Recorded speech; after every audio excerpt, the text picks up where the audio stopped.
David Damrosch's editorial work How to Read World Literature revolves around the idea that works of world literature possess a transcendent ability to speak to us across the boundaries of time, space, and culture, even when translated. In this volume, Damrosch offers contrapuntal readings of texts from distinct cultures, illuminating their interconnectedness in unexpected ways. The book is organized around fundamental challenges to approaching foreign texts, addressing questions such as how to read across time, culture, and in translation. Each textual comparison explores a different set of concerns, allowing for cross-cultural analysis. The volume pairs well-known texts to assist instructors and students in survey courses, while also including less familiar pairings to expand the canons of world literature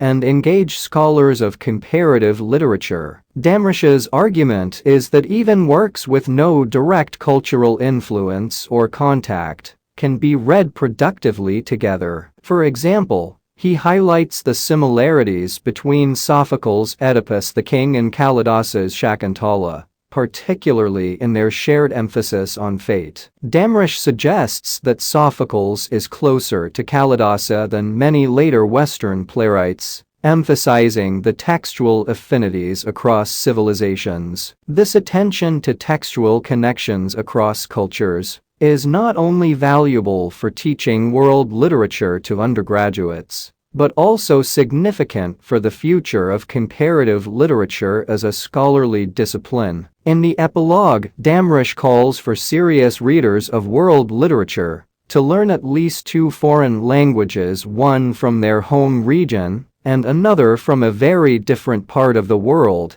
and an unrelated language family. This multilingual approach allows for a deeper understanding of global literary traditions and promotes a more inclusive and expansive study of literature. The volume is highly convincing in demonstrating the immediate relevance of ancient literature and the value of reading works in translation, often presenting counterintuitive arguments. For instance, even though the final form of Gilgamesh predates the Iliad by several centuries, the interaction between gods and mortals in Gilgamesh appears more modern and relatable, as the author, Sin-Likun Nini, was influenced by 1,000 years of literary culture that had developed certain standards of earthly realism, contrasting with the Homeric bards who came after him. The shifts in meaning over time further highlight the advantage of reading texts in translation. An example is the occurrence of an archaic insult in Voltaire's Candide, which translators can better convey to contemporary readers than the original French text. Damrosch emphasizes the need to consult different translations to grasp the original text, and discusses the continued relevance of Burton's flamboyant translation of the 1001 Nights, which modern translators have sought to surpass. While modern translators may criticize Burton's version, Damrosch argues that they have not achieved a fuller justice to the Nights. Damrosch is comfortable advocating for the significance of seemingly unfashionable texts, such as Kipling's Kim, in promoting cultural hybridism. The book concludes with a warning against the superficial engagement with foreign cultures found in bubble-field schools that offer little interaction with the local culture. It reminds readers and educators that reading and teaching in translation